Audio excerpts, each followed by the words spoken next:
Hey, what's up, guys? Welcome back to another Spooky Nerds Lair video. Welcome to the Spooky Lair. We're going to do things a little differently this time because Wifey is not feeling very well. As you can see, she's not sitting right next to me. So we're going to open some cards like we do back in the day, which we still do every single day.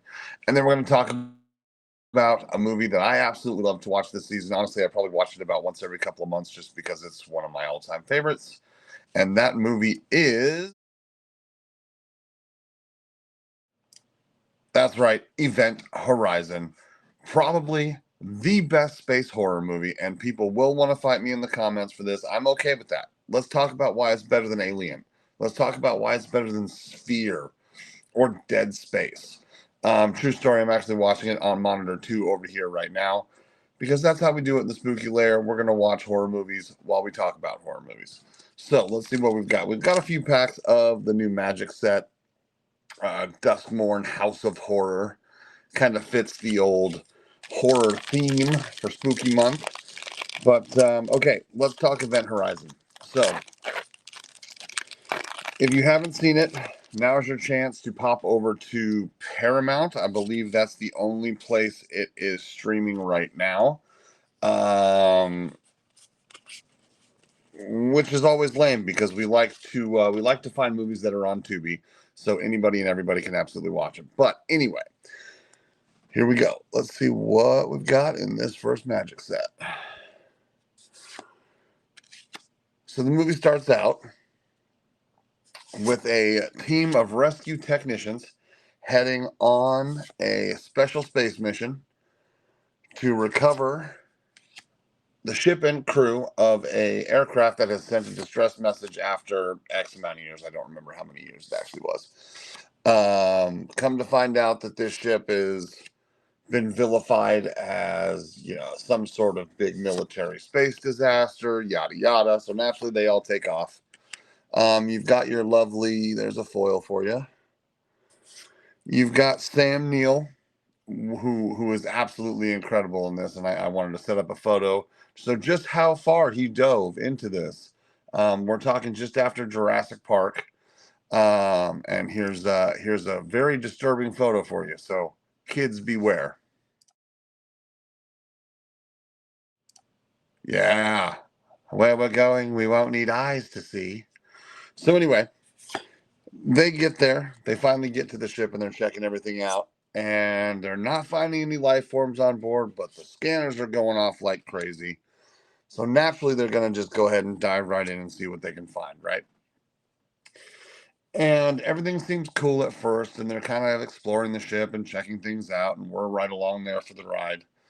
But little by little, weird things start happening. They find a couple of frozen bodies, yada, yada. But the fun part is, little by little, each one of them starts to have their own separate experiences that all seem to be completely mental. Nobody else is seeing or hearing these things. They're experiencing very vivid hallucinations of an incredibly personal nature as well, which I thought was a really, really cool take on that whole thing. I mean, most of the space movies that ride along this line are similar, where they play off the individual's fears that are in the situation or their worst nightmares, things like that. But this one takes it to a very violent and grotesque level. So as we're kind of going through all this, each one's experiencing something horrible from their past or something they're trying to forget. Already started to crack that one, as you can see.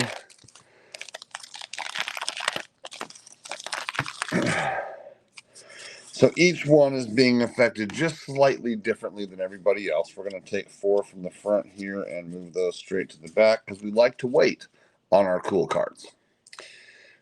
All right, let's take a look at some of these.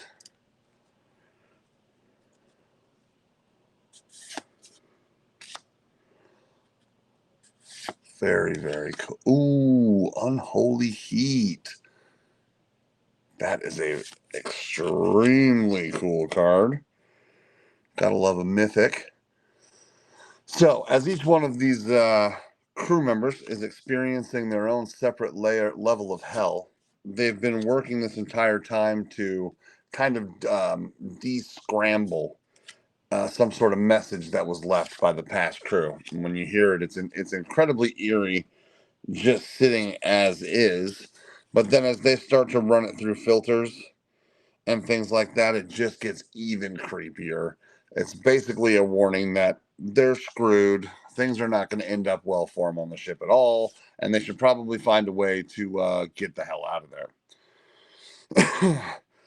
But now is the time where, as you saw in that lovely photo of the great Sam Neill, that the ship takes control and he absolutely completely loses his shit. Um, he vows he's never going to leave the ship, that he's going to make sure he takes everybody down with him. And of course, the ship is making him do this. But the way that they went about doing it in this film was so much better than just about every other one I've seen. And I will die on this hill all day of I think this is a better movie than Alien. Maybe not Aliens, but it definitely beats out the first Alien. You're basically waiting the entire film to see this alien, and it's in the last 3 seconds. Yes, that builds suspense. This one, you don't ever actually see the monster because it takes hold of everybody in the ship and starts to turn them that way. And then, little bits here and there, they turn against each other, but mostly it's just a fight to survive. But I definitely highly recommend you go and watch this one. If you have seen it, please leave a comment below. I want to talk to you about it. Let me know what's the next movie you'd like us to talk about. Let's get 4 from the front to the back. Honestly, most things I've seen Sam Neill in have ended up being pretty good. You have to love Into the Mouth of Madness. Everybody loves Jurassic Park. Here's another one of those cool room cards. Just gonna leave a giant. Oh, here's another one. Wow, cool. I mean, who doesn't love a good Sam Neill? He was great in Peaky Blinders. Also, Morgan Freeman's in this movie. He plays the captain of the rescue ship that is sent out after the Event Horizon to try and locate and save the crew, if at all possible. Lawrence Fishburne, another incredible actor. Everything he seems to be in, and he's been in stuff since he was just young. I think the first thing I ever saw him in was Apocalypse Now. He looked like he was 15 years old in that movie, maybe even younger. Last 2 commons right there. All right, guys. Well, as always, this has been the Spooky Nerds Lair, talking about one of my favorite movies, Event Horizon. I'm probably going to keep watching it while I organize all these magic cards. Make sure you come back next week. We will be back together again. We're going to have a whole bunch of stuff, fun stuff ready for you next weekend. Make sure you like, comment, and subscribe. We're posting every day on our Instagram, every day on TikTok. If you're a fan of the card stuff, we do the horror stuff on Instagram as well. You'll see fun posts out there. But get that out of the shine right in your guys' eyes. Every Saturday or Sunday, we're going to be posting a new one of these every weekend. So make sure you subscribe. Hit that subscribe button and come back for our next episode. But thank you very much for watching, and we hope you have a great and scary spooky season.